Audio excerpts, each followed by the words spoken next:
Bonjour, bonjour mes chers compatriotes, bonjour la diaspora, bonjour les amis du tiers-monde, la famille du tiers-monde. Comme on vous le dit toujours, nous sommes là pour informer, nous sommes là pour partager les messages, les nouvelles. Mes chers compatriotes, la Bible dit ceci: mon peuple périt par manque de connaissances. Voilà, c'est ça. Si nous sommes arrivés aujourd'hui dans cette situation parce qu'il y avait manque de connaissances. Et moi, Maman Olga, j'ajouterais, mon peuple périt par manque d'informations. Nous sommes, nous sommes restés le peuple du monde, excusez-moi, et surtout nous en Afrique, nous sommes dans cette situation parce que c'était par manque de connaissances, manque d'informations. On nous a désinformés, on nous a raconté n'importe quoi, on nous a fait croire l'Eldorado en Occident, alors que l'Eldorado, nous sommes en train de marcher, nous sommes en train de se coucher sur nos richesses. Alors, chers compatriotes, aujourd'hui, je vais vous emmener l'élément, un élément qui qui nous a emmenés dans la situation que nous observons aujourd'hui, la situation que nous regardons aujourd'hui en Ukraine. Je veux vous emmener parce que pour que nous puissions avancer, pour parler du futur, du présent, du futur, il faut connaître le passé. Pour connaître les réactions de certaines personnes ou connaître les situations de certains pays ou de l'histoire. Il faut aller dans le passé. Chers compatriotes, je vais vous passer un élément de, euh, de Vladimir Poutine euh, à la réunion de l'ONU ici en Amérique. Mes chers compatriotes, c'est pas pour rien que je vous fais passer des images, je vous fais passer des vidéos, parce que au moins avec ça, nous allons tous être sur la même page et que chacun peut tirer sa conclusion. Chacun peut faire ses analyses. Alors, chers compatriotes, sans plus tarder, je vais vous emmener à regarder cette image. Donc, voilà, mes chers compatriotes, nous allons. C'est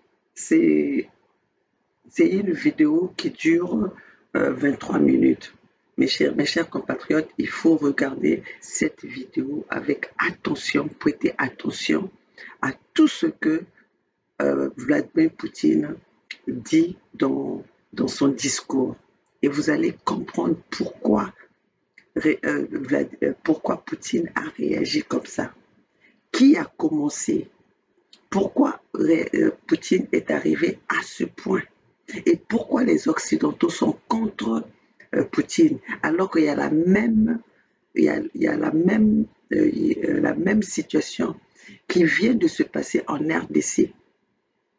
Euh, Paul Kagame a attaqué la RDC, mais voilà que les Occidentaux ont imposé un embargo à la RDC pour ne pas se défendre. Ils ont imposé un embargo des armes alors qu'ils se font attaquer par Kagame. Mais ils n'ont pas le droit de répondre, ils n'ont pas le droit de riposter, ils n'ont pas le droit de se défendre. Regardez ces lois, ces droits de l'homme.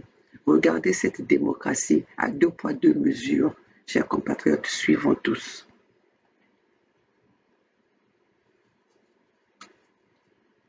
Invite à prendre la parole devant l'Assemblée.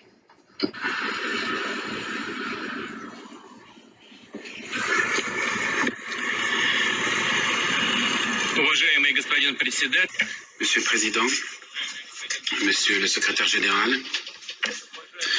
Mesdames et Messieurs les chefs d'État et de gouvernement, Mesdames et Messieurs,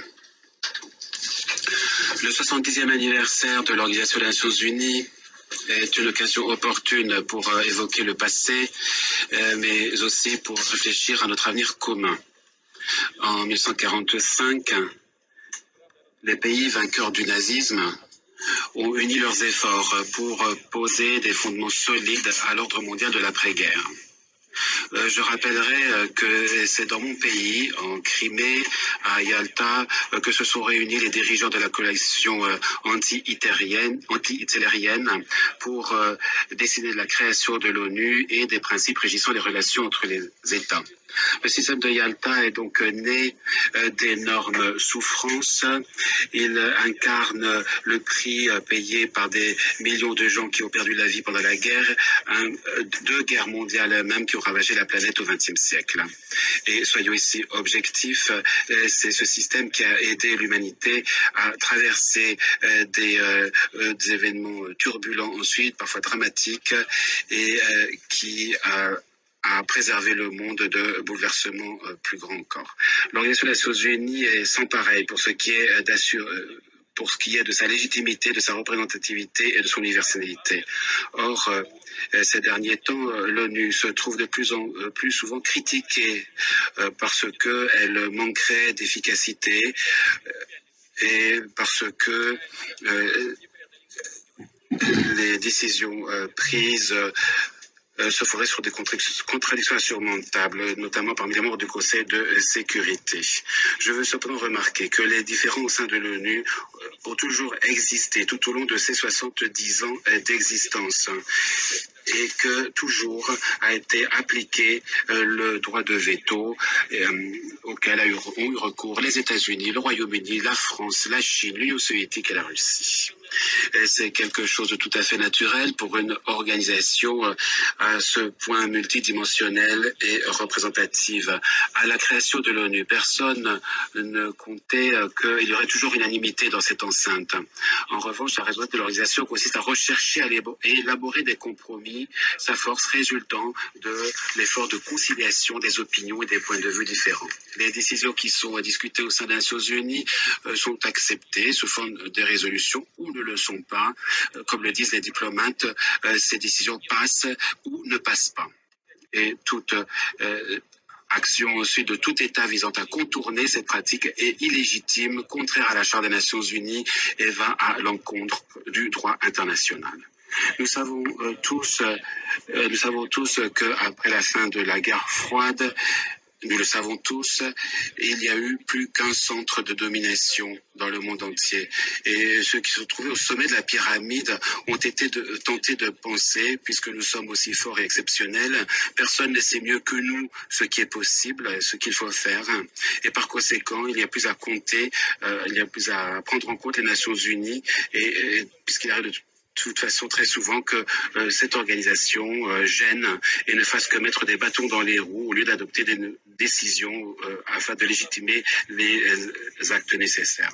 Des rumeurs ont surgi alors disant que l'organisation, dans la forme sous laquelle elle a été créée, avait déjà rempli sa mission historique et était devenue obsolète. Naturellement, le monde change et l'ONU doit aussi s'adapter à cette transformation. La Russie est prête à contribuer à cet effort avec ses partenaires sur la base d'un large consensus, mais nous considérons comme étant extrêmement dangereuses les tentatives qui visent à ébranler l'autorité et la légitimité des Nations Unies. Cela risque de conduire à l'effondrement de toute l'architecture des relations internationales et dans ce cas, il ne resterait plus aucune règle sinon la droit du plus fort. Ce serait un monde dans lequel l'égoïsme se substituerait au travail d'équipe, un monde dans lequel il y aurait de plus en plus d'oppression et de moins en moins d'égalité des droits, de démocratie réelle et de liberté, un monde dans lequel au lieu d'États véritablement indépendants, existeraient des régimes qui de facto seraient des protectorats et des territoires contrôlés de l'extérieur. Alors, comment définir la souveraineté nationale dont mes collègues ont déjà parlé? C'est avant tout la question de la liberté. Liberté de choix, liberté de choisir son destin pour chaque individu, pour chaque peuple et pour chaque État. Et d'ailleurs, chers collègues, dans cette même ligne se pose aussi la question de la légitimité étatique. Il ne faut pas ici se jouer avec les mots. Chaque terme de droit international, chaque dossier international doit être clair, transparent et se fonder sur des critères qui sont compris de manière uniforme. Nous sommes tous différents. Et c'est là quelque chose qu'il faut respecter. Personne n'est obligé de s'adapter à un mode de développement unique qui serait reconnu une fois pour toutes par quelqu'un comme étant le seul valable. Nous devons tous garder présent à l'esprit le passé. Ainsi, il faut se souvenir de l'histoire de l'Union soviétique. Lorsque l'on exporte des expériences sociales, lorsque l'on exporte ses propres clichés idéologiques pour obtenir des changements dans tel ou tel pays, on débouche très souvent sur des conséquences dramatiques et sur un recul plutôt qu'au progrès. Cependant, on a l'impression que certains préfèrent répéter les fautes des autres plutôt que d'en tirer les leçons. Aujourd'hui, il s'agit de l'exportation des soi-disant révolutions démocratiques, une exportation qui se poursuit. Il suffit de voir de plus près ce qui se passe au Proche-Orient, en Afrique du Nord, dont aussi parlaient les intervenants précédents.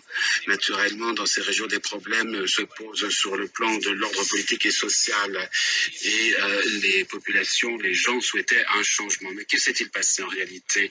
L'intervention agressive extérieure n'a guère débouché à des réformes des institutions de l'État. Le mode de vie tout entier a été anéanti. Et plutôt que le triomphe de la démocratie et du progrès, on a pu voir la pauvreté, la violence et la catastrophe sociale. Et les droits de l'homme, y compris le droit à la vie, ont été gravement obérés. On a envie de demander à ceux qui sont à l'origine de tout cela, est-ce que vous prenez au moins conscience de ce que vous avez fait?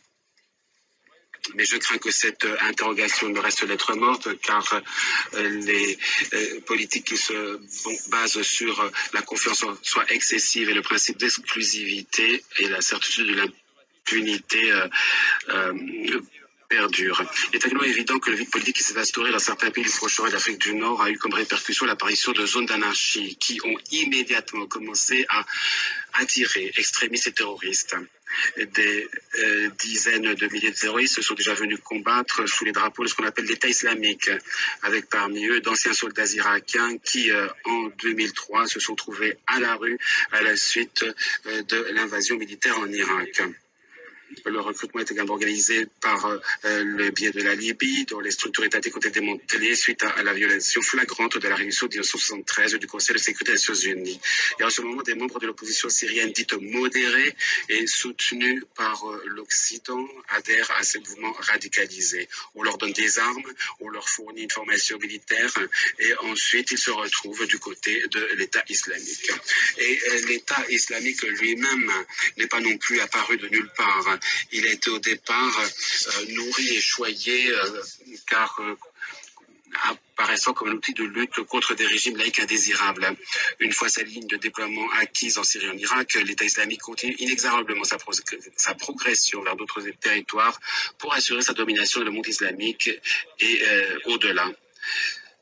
Et son intention manifestement est loin de se borner à ses projets. L'état de choses actuel est donc plus que dangereux. Dans une situation pareille, il est hypocrite et irresponsable de dénoncer solennellement la menace du terrorisme international, tout en fermant les yeux par ailleurs sur les canaux de financement et de soutien aux terroristes, notamment le trafic de drogue, la contrebande de pétrole et d'armes. Il est aussi responsable de manipuler ces réseaux extrémistes afin de les engager à son propre service pour défendre ses propres fins politiques, tout en espérant ensuite de leur régler leurs comptes et de les exterminer, de les anéantir.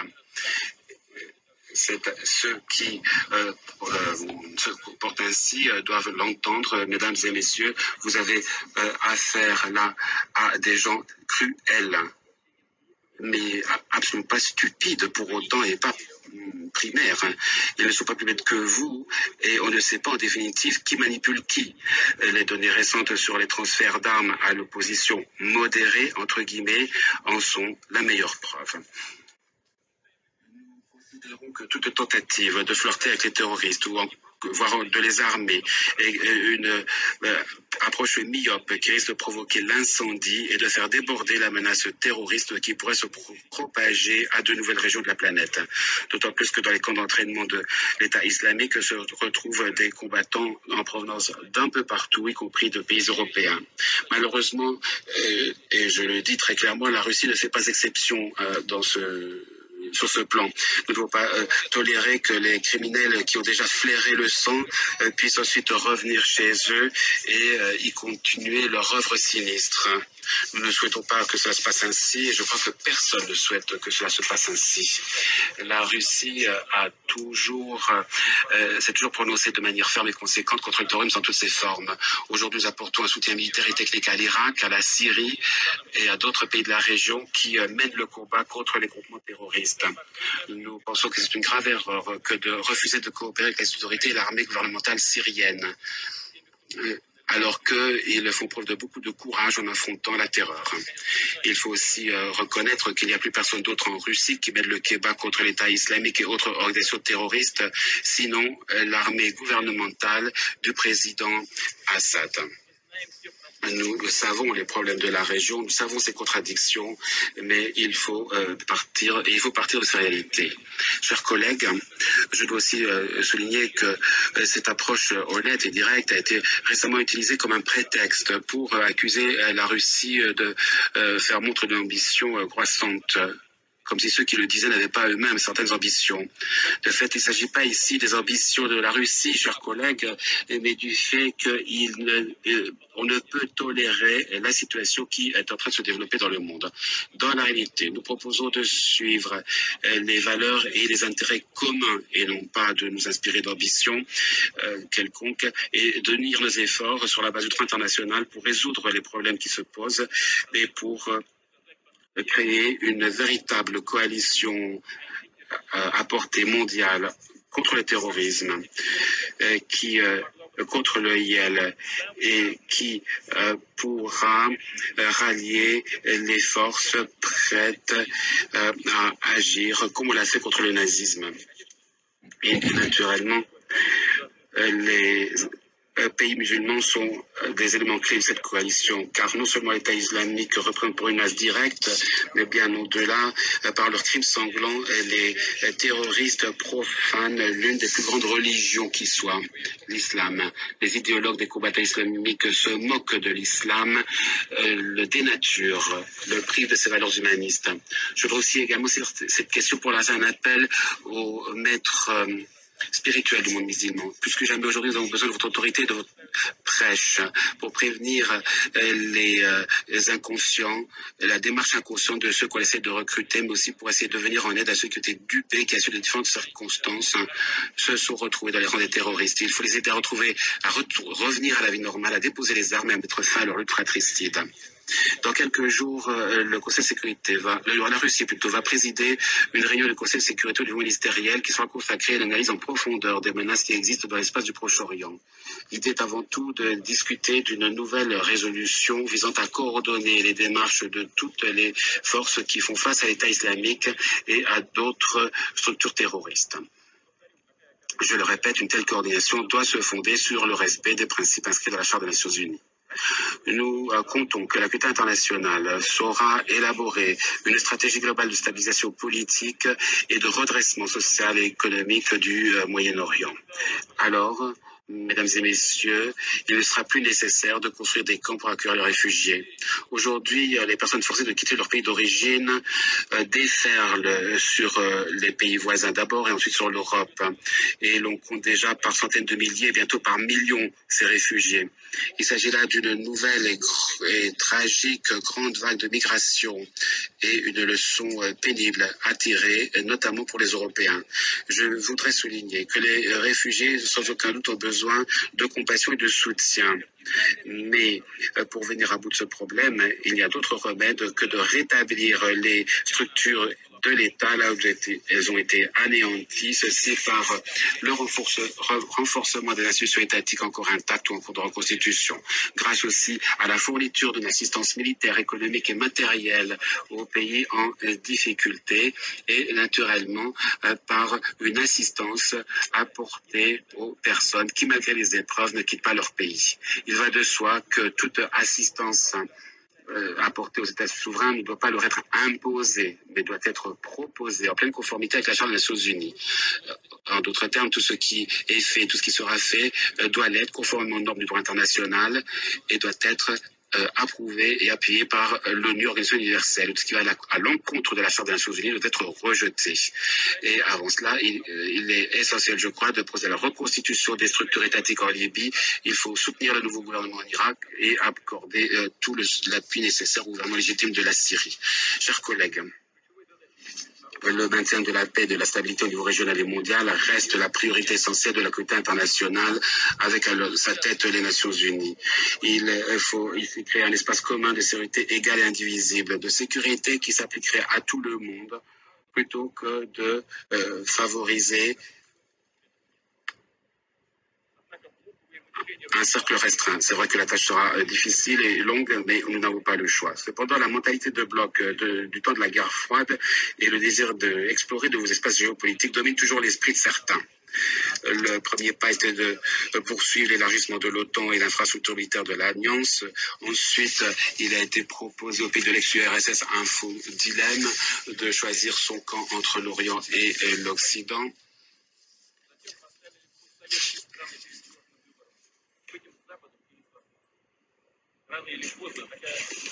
Tôt ou tard, cette logique de confrontation ne peut que prendre la forme d'une crise géopolitique grave. Et c'est ce qui s'est passé en Ukraine, où l'on a exploité le mécontentement d'une partie de la population vis-à-vis des autorités pour orchestrer de l'extérieur une prise de pouvoir qui, en définitive, a provoqué le déclenchement de la guerre civile.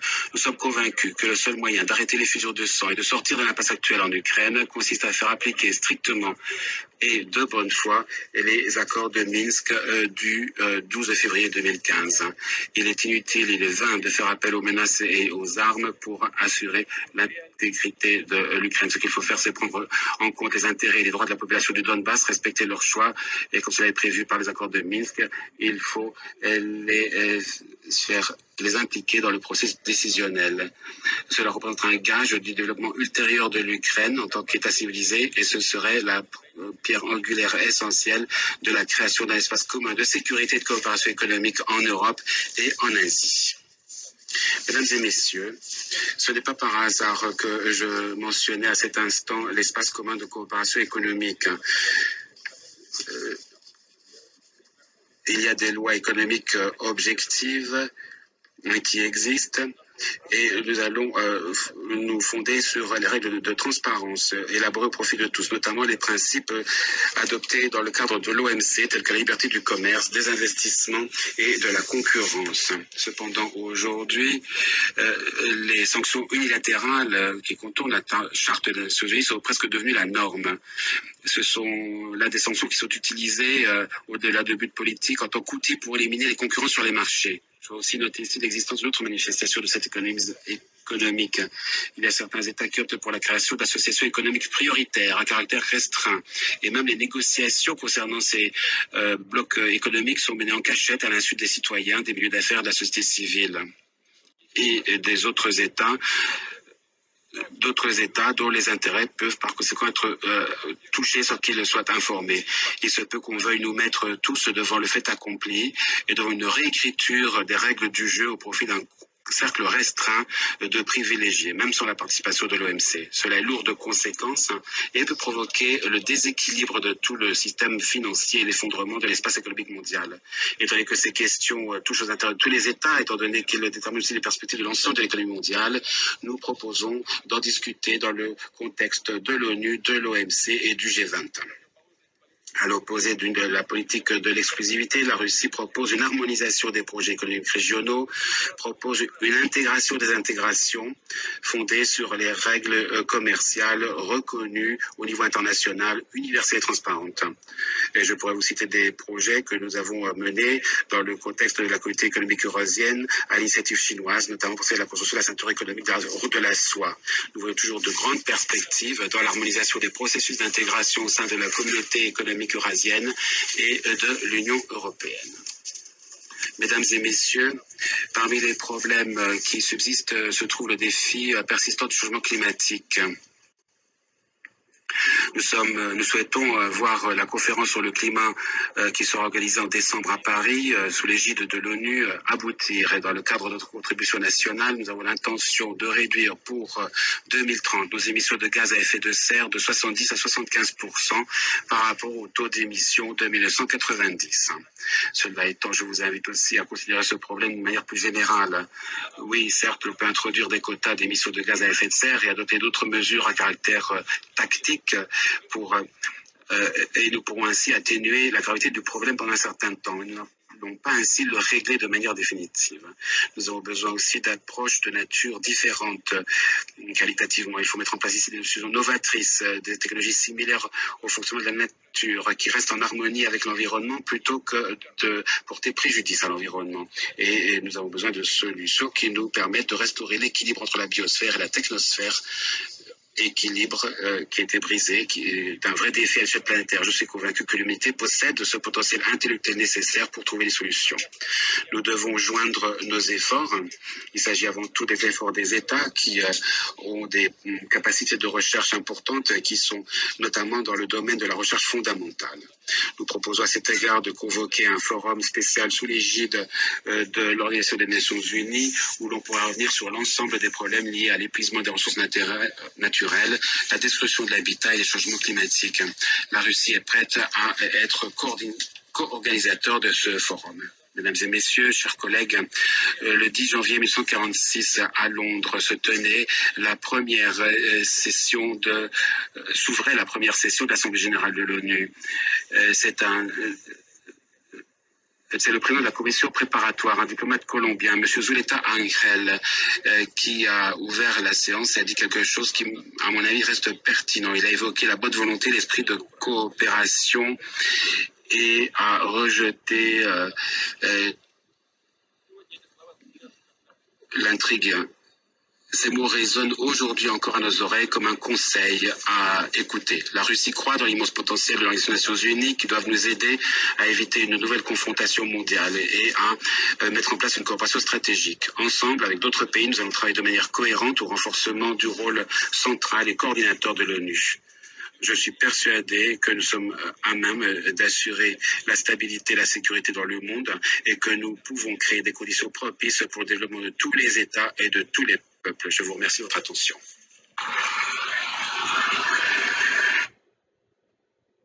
Vous avez suivi ce discours. Attendez, chers compatriotes, parce que il y a ma batterie qui est là.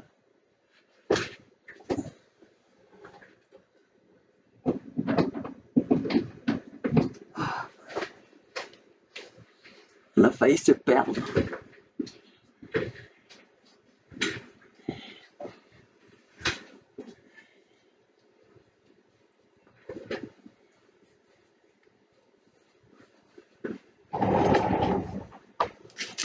Chers compatriotes, quand vous suivez ce discours, ça c'est un discours de 2015.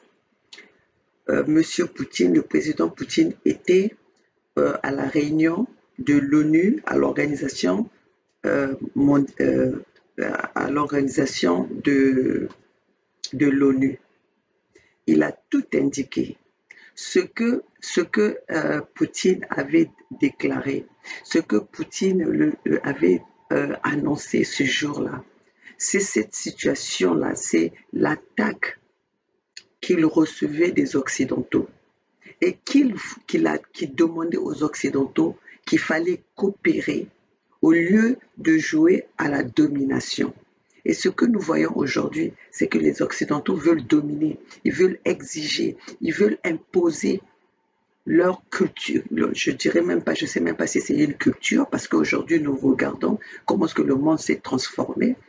Les créatures de Dieu sont en train de disparaître parce que ces mêmes Occidentaux veulent croient que leur façon de faire est la meilleure que ce que Dieu nous a imposé. Quand vous écoutez le discours de Poutine, de Vladimir Poutine,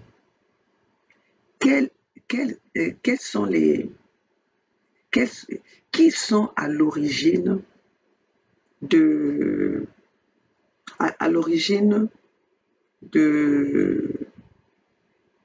de la montée des terroristes. Qui c'est qui fabrique les terroristes? Qui c'est qui soutient les terroristes? Quand nous regardons, quand nous avons écouté, si nous avons écouté avec attention ce que a dit Poutine, nous savons d'où viennent les terroristes. Les terroristes sont les créatures, ce sont les créatures des Occidentaux. Ce sont les Occidentaux qui créent, qui forment, qui soutiennent les terroristes. Autrement, il dit, quand on n'a jamais, d'ailleurs, on n'a jamais vu un terroriste en personne comme ça. On nous parle, c'est toujours ces discours-là, c'est toujours eux qui viennent nous parler des terroristes. Le seul terroriste qu'eux, ils nous ont montré, c'était celui qu'on avait tué, là, celui qui avait fait les attentats de New York. Autrement, on nous parle comment est-ce que, avec la force que ces Occidentaux ont, avec le matériel, avec toute cette technologie qu'ils ont, regardez ce qu'ils ont déployé pour aller riposter contre la Russie, contre Poutine. Comment est-ce qu'ils n'arrivent pas à attaquer et à riposter ou à arrêter les terroristes qui fuient avec les vélos, qui fuient avec des moyens qui ne sont même pas développés, qui fuient, qui se cachent avec les moyens qui sont qui sont même pas de la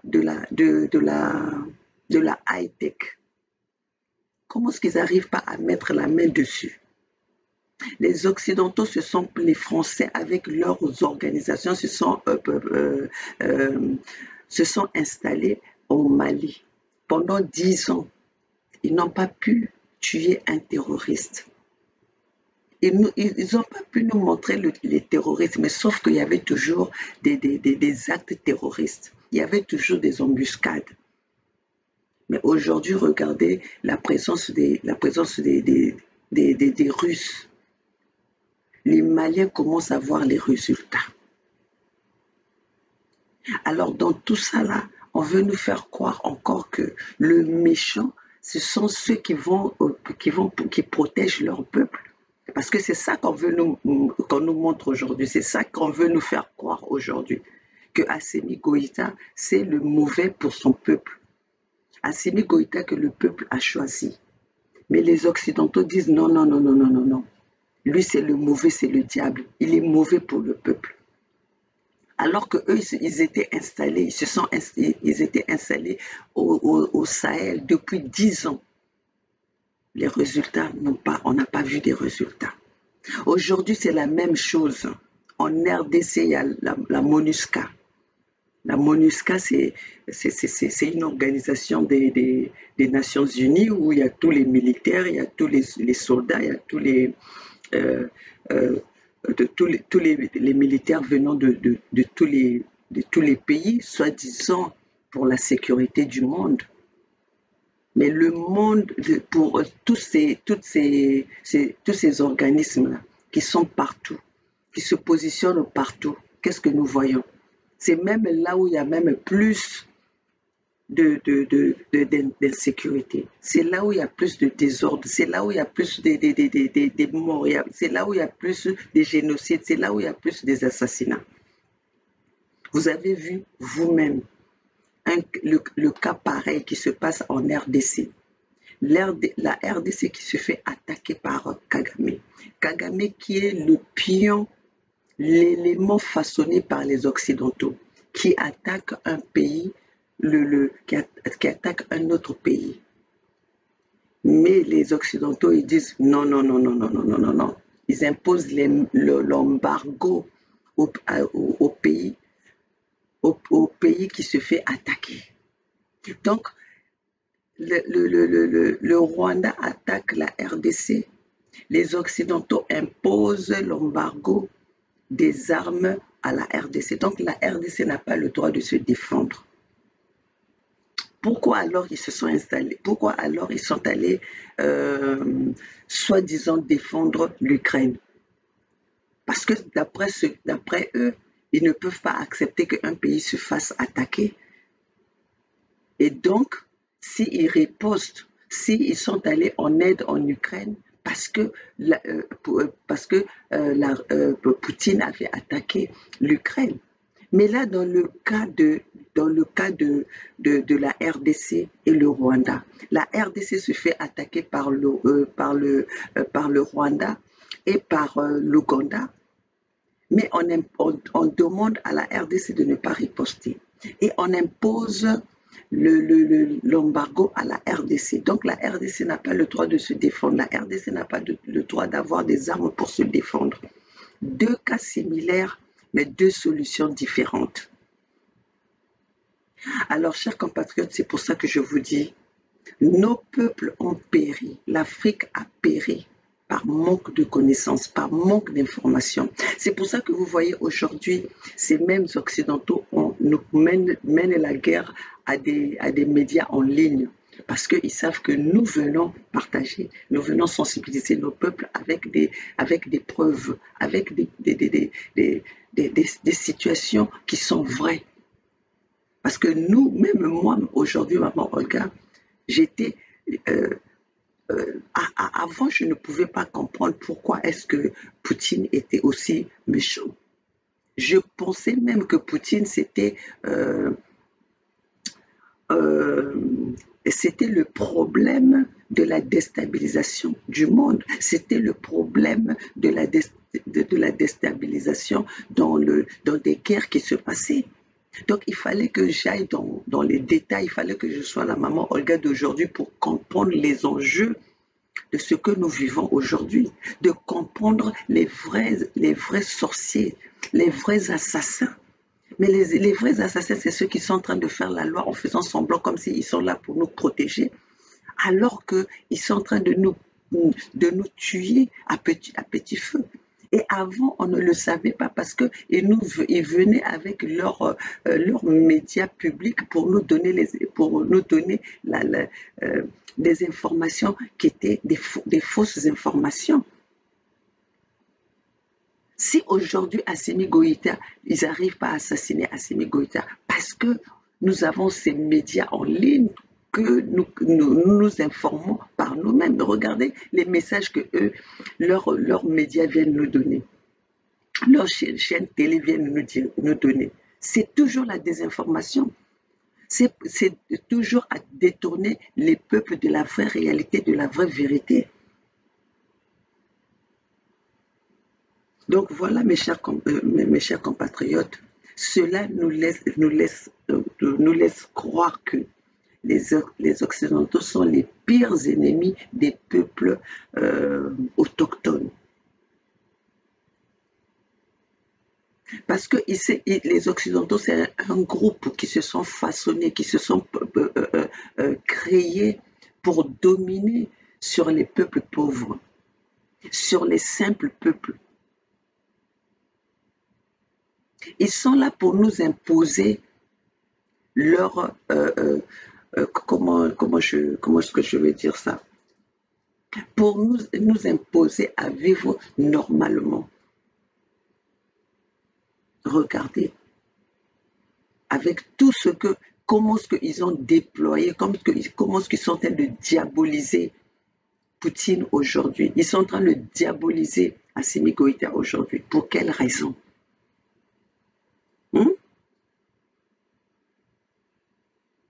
Pour quelle raison?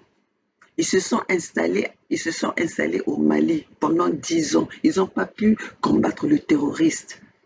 Ils n'ont pas pu combattre les ils n'ont pas pu établir la sécurité dans le Sahel. Jusqu'à même menacer le gouvernement d'Assimi Goïta de partir, comme l'avait dit le ministre de l'Intérieur du Mali, le Premier ministre. Ils ont abandonné d'eux-mêmes, ils ont fait des menaces d'abandonner la mission que les Maliens payaient pour qu'ils puissent établir la sécurité dans le Sahel, au Mali. Ils ont fait des menaces de se retirer. Et que maintenant, aujourd'hui, le gouvernement d'Assimi Goïta n'a fait qu'accompagner leur désir de quitter le Mali. Et voilà que maintenant, ils commencent à diaboliser le gouvernement malien. Hmm? Alors, chers compatriotes, ils nous laissent, à ce moment, la situation que nous courons dans le monde nous laisse comprendre, nous laisse croire que l'ONU est une occupation, est une force d'occupation en Afrique. L'ONU est une force d'occupation en Afrique pour déstabiliser, pour piller les ressources naturelles, les ressources, les richesses des Africains. C'est eux qui sont à l'origine de la formation des terroristes. Ils soutiennent des criminels. Regardez le cas de Denis Sassou Nguesso, un grand criminel qui a tué plus de 1 million de sa population. Qui soutient Denis Sassou Nguesso? Qui soutient Denis Sassou Nguesso? Après avoir violé toutes les constitutions qu'il a établies à sa propre mesure. Mais il échange à tout moment que ça lui que cette constitution ne lui convient plus, sans consulter le peuple. Mais qui c'est qui soutient tout cela? Pourquoi est-ce que Denis Sassou Nguesso a des armes pour tuer son peuple? Denis Sassou Nguesso, tout le monde sait que Denis Sassou Nguesso pille, massacre son peuple. Dans une démocratie, comment est-ce qu'on peut voir un président peut rester pendant 40 ans au pouvoir? Denis Sassou Nguesso est venu au pouvoir par un coup d'État. Denis Sassou Nguesso, c'est un gouvernement de la junte. Mais pourquoi on ne condamne pas le gouvernement de la junte de Denis Sassou Nguesso et qu'on mène les bâtons dans les roues à Assimi Goïta? On lui donne des délais qu'il doit quitter, il doit organiser les élections. Quelles sont les élections que Denis Sassou Nguesso a déjà créées qui sont transparentes? Ils sont tous au courant de ce qui se passe au Congo-Brazzaville. Ils sont tous au courant des massacres, des génocides que Denis Sassou Nguesso a commis dans son pays. Mais qui soutient Denis Sassou Nguesso? Denis Sassou Nguesso, c'est l'allié des Occidentaux. Denis Sassou Nguesso, c'est l'allié des Occidentaux. Et contrairement aujourd'hui à Assimi Goïta, qui est allé tendre la main ailleurs pour avoir la sécurité, pour aider son pays. Parce qu'avec ces Occidentaux, son pays n'avait pas de sécurité. Son pays était instable. Il y avait des meurtres dans son pays tout le temps. Alors, quand vous avez invité quelqu'un de venir vous aider et que vous ne voyez pas de résultat, pourquoi vous n'avez pas le droit de changer? Et c'est ça qu'on reproche à Assimi Goïta, d'aller voir ailleurs pour trouver des solutions pour son pays, pour emmener au moins le bien-être pour que son pays puisse respirer. Et voilà que Assimi Goïta est devenu l'homme à abattre. Le gouvernement d'Assimi Goïta ne convient pas aux Occidentaux. Donc la stabilité en Afrique, la stabilité au monde ne convient pas aux Occidentaux. Donc si vous avez bien compris ce discours, vous avez écouté ce discours avec attention, le discours de Poutine. Vous allez comprendre que cette manipulation, cette haine que les Occidentaux ont envers Poutine, parce que Poutine, c'est l'un des seuls présidents qui peut arrêter les actes de barbarie des Occidentaux. Vous regardez aujourd'hui, hein, si seulement la Russie n'était pas une grande puissance militaire, regardez les dégâts qu'ils allaient créer en Russie. le peuple de Russes allait périr aujourd'hui. Il y aurait encore plus une création des terroristes. Comme ils ont l'habitude de le faire, ils sont allés déstabiliser la Libye. Regardez, la Libye aujourd'hui est devenue le centre de regroupement des terroristes. L'Irak, sont allés détruire l'Irak avec des raisons, des informations mensongères, avec une petite poudre dans une boîte en verre, venir nous brandir ça devant les médias.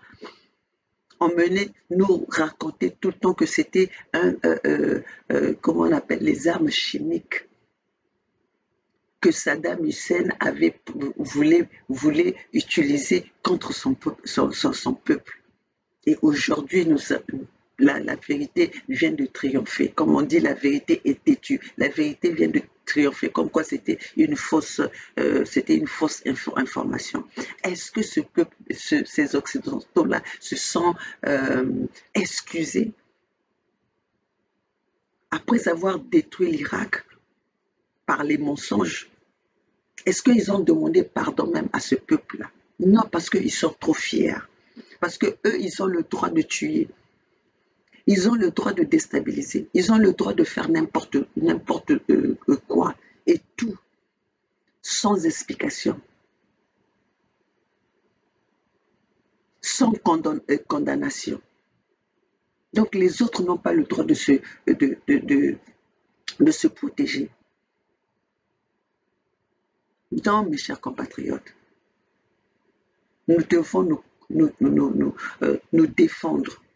Et la défense de nos peuples, ça nous appartient. Chacun de nous doit être informé. Parce que si nous ne sommes pas informés, nous ne pouvons pas savoir pourquoi. Pourquoi il y a ces guerres. Même situation en RDC que l'Ukraine. Mais on défend au peuple zaïrois de se défendre. On impose l'embargo au peuple zaïrois de ne pas pouvoir se défendre, alors qu'ils se sont fait attaquer. Et là, nous tous, nous avons vu. Et Kagame ne se cache même pas. Il a bien dit, avant d'aller attaquer, il a bien dit qu'il faut aller attaquer les pays, il faut aller attaquer les gouvernements dans leur pays pour éviter de détruire son propre pays. Et c'est ce qu'il a fait. Aujourd'hui, Kagame est devenu l'élément à qui on donne des responsabilités pour les Africains qui demandent l'asile, qui demandent l'asile en Occident. Parce qu'ils fuient les pays que ces Occidentaux détruisent. Parce qu'ils fuient leur pays pour aller chercher juste une couverture.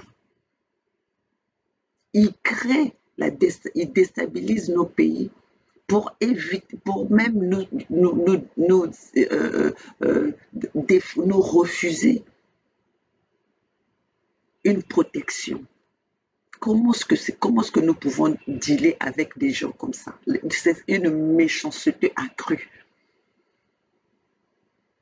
Et pendant des décennies, nous avons vécu avec les gens comme ça, croyant que c'était des gens qui étaient là pour nous, croyant que c'était des gens là pour notre protection, pour notre bien-être, alors qu'on avait ouvert nos portes à nos ennemis de s'installer dans nos vies.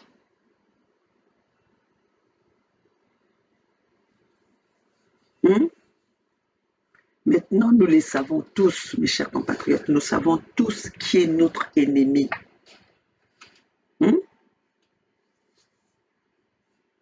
Nous savons tous qui est notre ennemi. L'ennemi du monde, l'ennemi des peuples, des citoyens normaux, c'est les Occidentaux.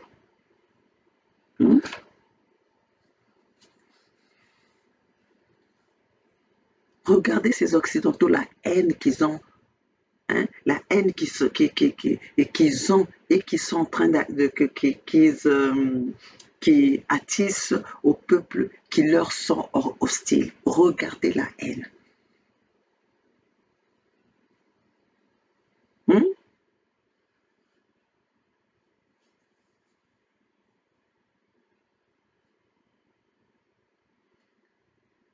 Nous voulons, les peuples doivent demander aux Occidentaux pourquoi, euh, pourquoi aujourd'hui ils n'arrêtent pas d'envoyer les armes en Ukraine pour continuer la guerre avec la Russie. Mais pendant que la RDC a la même situation, personne n'en parle.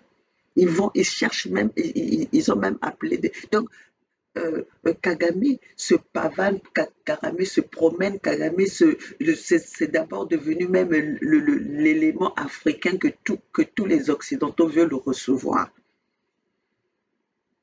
Kagame qui crée qui envoie les M23. C'est la milice créée par c'est la milice créée par Kagame. C'est la milice créée par l'Ouganda. Qui c'est qui ne le sait pas? Et eux, ils rentrent pour aller attaquer la RDC. Et on défend à la RDC, on défend aux Aïrois de se défendre. On pose même l'embargo au peuple zaïrois de ne pas se défendre. Alors que nous voyons tous comment ils se sont mobilisés pour aller attaquer la Russie. Pour quelle raison? Parce que la Russie a attaqué l'Ukraine. Et aujourd'hui, avec la même situation, ils ne veulent pas que les Aïrois puissent se défendre. Et ça fait 20 ans qu'il y a l'instabilité à l'est de la RDC. Pendant ce temps, il y a tous ces organismes qui sont là. Il y a la MONUSCA, il y a tous ces organismes militaires, soi-disant pour établir la paix. Quelle paix que les Aïrois ont déjà eue depuis 97. Donc, s'ils sont incapables de le faire aujourd'hui, si les Aïrois tendent la main aux Russes d'aller les aider parce que eux, les Occidentaux, ils sont incapables d'établir la paix dans cette région, qu'est-ce qu'ils vont dire? Ils vont commencer à aller, c'est à ce moment-là qu'ils vont envoyer des armes pour commencer à tirer sur les Aïrois ou à tirer sur les Russes ou à nous parler de Wagner ou des terroristes russes alors qu'ils sont implantés là-bas depuis plus de 20 ans, sans trouver une solution fiable pour les peuples. Nous regardons tous comme les actes de barbarie qui nous reviennent de l'Est de la RDC. Et ça, personne, c'est sans impunité. Sinon, aujourd'hui, pourquoi ils ont attribué le prix Nobel à Mukwege? C'est pas à cause des actes atroces qui se passent au sud, à l'est de la RDC. Hein?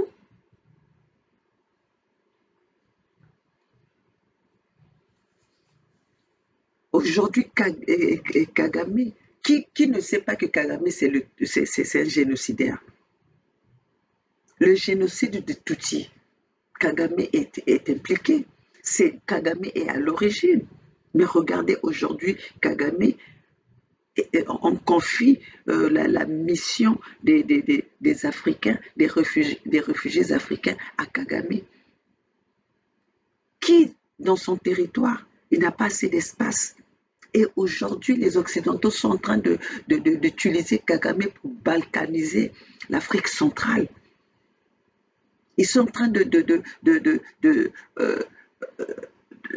faire une complicité avec Kagame pour balkaniser, pour occuper l'Afrique. Où trouve Kagame les armes, cette force-là, d'affronter tous les pays, les pays voisins? Et parce qu'il a le soutien des Occidentaux. Boris Johnson ne l'a pas caché, a signé les accords avec Kagame.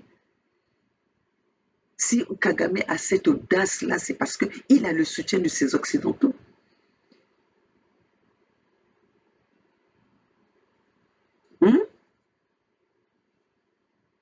Alors, chers compatriotes, peuples africains, la libération de nos pays, la liberté de nos peuples, c'est notre responsabilité.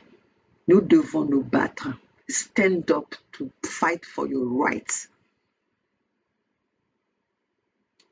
Stand up to fight for your rights. Vous ne pouvez plus attendre ces Occidentaux parler. Non, la communauté internationale a dit. La communauté internationale, c'est l'ennemi des peuples. La communauté internationale, c'est l'ennemi des autochtones.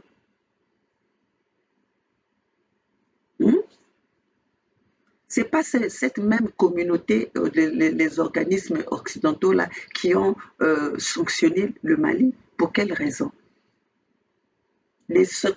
Pourquoi le Mali a été sanctionné? Le mal d'Assimi Goïta, c'est quoi? Le mal des peuples maliens, c'est quoi? Les peuples maliens, c'est eux qui ont choisi leur leader. Pourquoi on reproche, on a sanctionné le Mali? Et je veux attirer l'attention des peuples maliens. Ne soyez pas distraits de la levée des sanctions, de ces sanctions. Il y a une autre mission derrière la levée de ces sanctions. Le peuple malien, le gouvernement malien doit être très vigilant.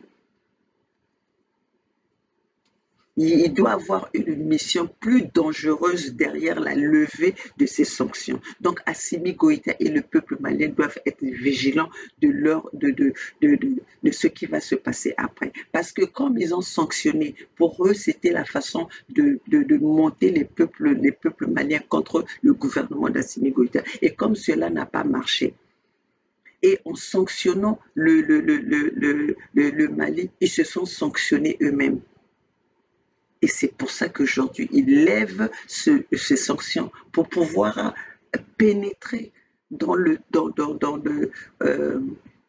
pour avoir la liberté de pénétrer dans le gouvernement de Assimi Goïta, pour avoir accès à Assimi Goïta et pour l'assassiner. Alors, Assimi Goïta et le peuple malien, nous devons faire attention.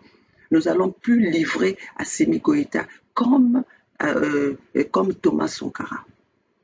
Nous n'allons pas livrer nos leaders qui sont là pour la libération, pour les biens des peuples, des citoyens,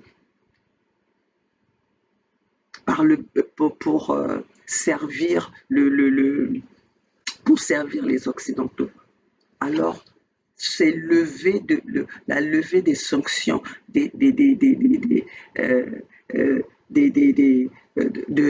Mali. Il y a un autre plan derrière cela.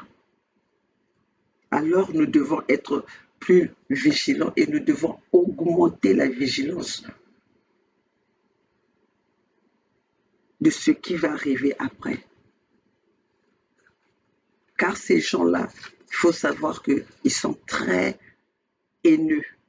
Les Occidentaux sont très haineux. Parce que si aujourd'hui Assimi Goïta est encore vivant, c'est grâce aux réseaux sociaux, grâce à la protection malienne. Parce que vous avez vu ce qu'ils ont fait, vous avez vu comment ils l'ont traité. Ils ont insulté ce gouvernement par tous les noms. Alors qu'est-ce qui va faire qu'aujourd'hui, qu'ils changent leur position? Si ce n'est pas parce qu'ils ont déjà pensé autre chose. Parce que pour eux, s'il y a des hommes à abattre aujourd'hui, c'est Assimi Goïta. Et et Poutine. Et comme aujourd'hui, Assimi Goïta travaille avec Poutine, donc leur projet, c'est d'éliminer ces deux êtres-là. C'est les êtres qui les dérangent dans leur plan de la déstabilisation de l'Afrique. Alors, chers compatriotes, nous devons tous être derrière Assimi Goïta. Nous devons tous protéger et soutenir les actions d'Assimi Goïta, les actions de Poutine pour la libération de notre continent, pour la libération du monde.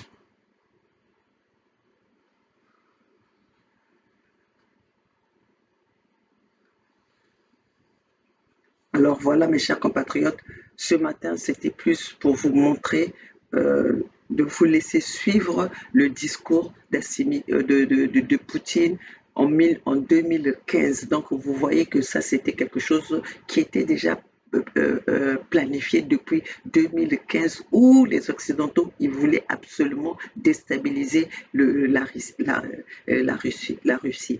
Comme ils avaient déjà déstabilisé l'Union soviétique et ils ont continué dans leur plan, dans leur mission à vouloir diviser, à vouloir déstabiliser la Russie pour être les seuls dominants du monde.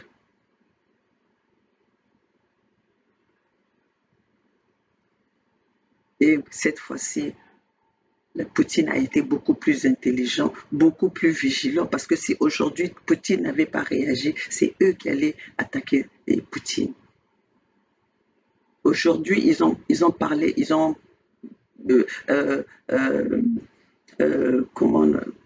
ils ont traité Poutine de tout. Mais nous voyons tous qui sont des mauvais, qui sont des sorciers, qui sont des génocidaires, qui sont ceux qui massacrent, ceux qui déstabilisent le monde. Ce sont ces Occidentaux. Comme aujourd'hui, ils avaient diabolisé Donald Trump. Ce qui se passe aujourd'hui en Ukraine, le moment que nous vivons aujourd'hui, même aux États-Unis, si c'était la période c'était la période de Trump. Aujourd'hui, on nous parlerait qu'il fallait que Trump puisse démissionner. Mais regardez ce que fait aujourd'hui le président actuel des États-Unis. Quels résultats il nous ont menés depuis qu'il est au pouvoir? Quel est son bilan? Parce que d'ici là, bientôt 2 ans, il doit partir. Quel est son bilan de 2 ans? Ils vont nous parler de non, il y a eu le Covid, il y a eu la guerre en Ukraine. Mais on pouvait bien éviter cette guerre parce que cette situation existe depuis longtemps. Donc on pouvait bien éviter, on pouvait bien négocier, puisque Trump a pu négocier avec Poutine. Donald Trump avait pu négocier avec Poutine. Pourquoi lui, celui qui vient d'arriver, on venait de sortir du Covid, on avait encore cette situation de Covid que nous sommes en train de traiter. Pourquoi aller créer une guerre? Nous savons toujours que quand il y a une guerre, il y a toujours des pertes. Quand il y a la guerre, il y a des perdants. Tous les deux côtés, même peu importe celui qui va gagner la guerre. Aujourd'hui, on nous parle de l'inflation. Mais l'inflation ne vient pas seulement à cause de la Covid. Elle vient parce que vous êtes allé inciter les peuples à se battre. Au lieu de négocier pour la paix, vous avez adopté pour la guerre. Vous avez adopté pour aller déstabiliser la Russie. Et cela, voilà, nous payons le prix fort. Vous avez fait la même chose en sanctionnant la Russie. Vous croyez que la Russie allait être étouffée. Et aujourd'hui, vous avez trouvé que ces sanctions-là, vous êtes sanctionnés vous-même en sanctionnant ces pays. Vous vous êtes sanctionnés vous-même. Nous sommes tous en train de payer le prix fort de vos sanctions. Et voilà que maintenant vous voulez aller maintenant passer par le Mali pour négocier, à lever les sanctions. L'inflation aujourd'hui, je vous dis, mes chers compatriotes, les amis du tiers-monde, l'inflation est dure. Ça commence à se sentir ici aux États-Unis. Tout le monde commence à en parler dans la rue. Si vous voyez qu'aujourd'hui, il y a même ce journal, on commence à parler même du retour de Donald Trump. Vous vous rendez compte, Donald Trump à qui on avait diabolisé. Mais aujourd'hui, on parle même du retour de Donald Trump. Regardez, c'est le journal d'ici.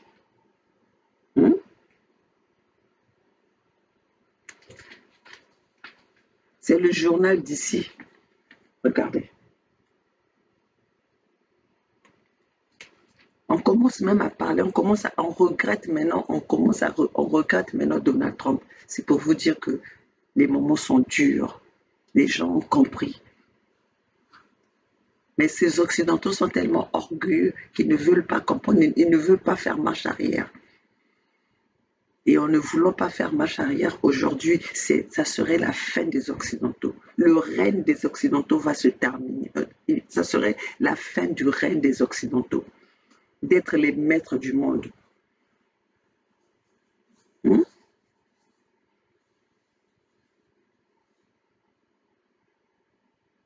Nous sommes en train d'aller vers la fin des règnes de ces organismes qui sont soi-disant pour la paix du monde, pour établir la paix du monde, pour éteindre le feu, alors qu'ils sont là en train de mettre le feu partout. Alors, chers compatriotes, ce matin, c'était plus pour vous montrer le discours, que vous fassiez attention à ce discours de Vladimir Poutine. Il a bien parlé que c'était les Occidentaux qui partaient, qui ont commencé, qui ne respectent pas qui ne respectent pas les accords. Ils veulent jouer à dominer les peuples. Ils ne veulent pas de la coopération. Ils veulent dominer. D'ailleurs, vous avez vu même leur propre discours en disant que si vous n'êtes pas avec nous, vous êtes nos ennemis. Voilà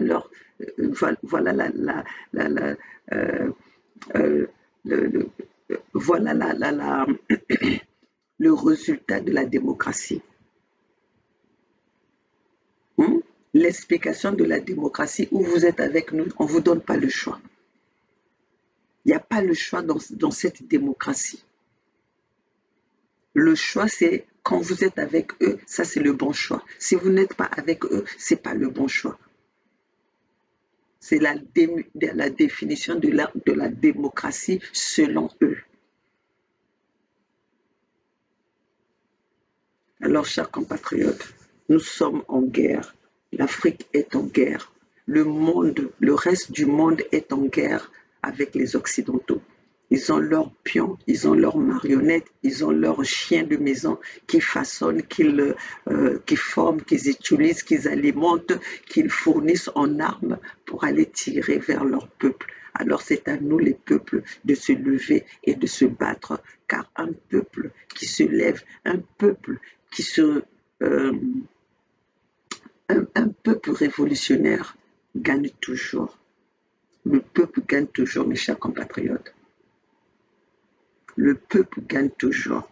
Alors levons-nous tous ensemble pour protéger ce qui nous appartient, pour protéger notre dignité, pour se faire respecter. C'est à nous de nous imposer, car la peur ne nous a pas arrangés. La peur n'a pas sauvé les peuples. Voilà, mes chers compatriotes, ce que j'avais à dire ce matin. Moi, c'est maman Olga depuis les États-Unis, la maman qui vient vous mobiliser, sensibiliser, la maman de Voix sans voix, la maman des peuples abandonnés à eux-mêmes. Et nous sommes là pour venir vous informer. La Bible dit, mon peuple périt par manque de connaissances. Et moi, j'ajouterais, l'Afrique a péri par manque d'information, par l'ignorance. que l'ignorance est un danger que tout homme doit éviter. Et nous sommes là pour venir vous éviter, vous sortir de cette ignorance. Et pour sortir de cette ignorance, vous devez être informé. Nous devons partager les messages à notre connaissance. Parce que nous aussi, hier, on était dans la même situation que vous. Il y avait des choses que nous avons crues, qu'aujourd'hui nous découvrons que c'était le mensonge. On nous a fait gober le mensonge. On nous avait fait le lavage du cerveau. Que les Occidentaux étaient là pour nous. Les Occidentaux étaient là pour notre bien-être. Et nous venons de découvrir que c'était nos pires ennemis. C'était nos pires malheurs. Alors, réunissons-nous tous les peuples pour chasser les éléments que les Occidentaux ont placés dans nos pays pour nous tirer dessus, pour nous massacrer. Alors, peuple Congo, tous ensemble, pour sortir Denis Sassou Nguesso de nos terres, pour chasser les ennemis des peuples. Ce n'est qu'avec vous que nous pouvons mener cette lutte. Ce n'est qu'avec votre détermination que nous pouvons faire pression à nos oppresseurs. Ce n'est qu'avec vous que nous pouvons lutter et chasser Munguna Namabele Nabiso.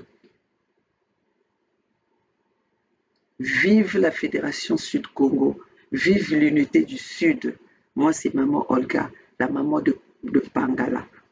Moi, c'est maman Olga. Peut-être que vous allez voir que je ne parle pas l'arrêt. Mewa Beynou,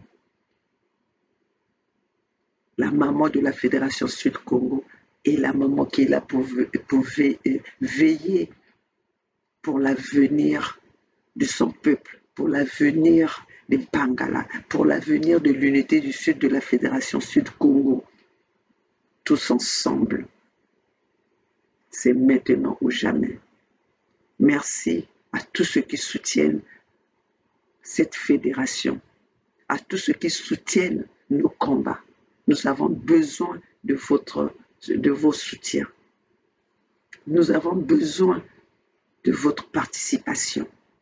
Car ce n'est que comme ça vous allez nous donner ce courage de pouvoir avancer et venir devant vous partager ce qui est à notre connaissance.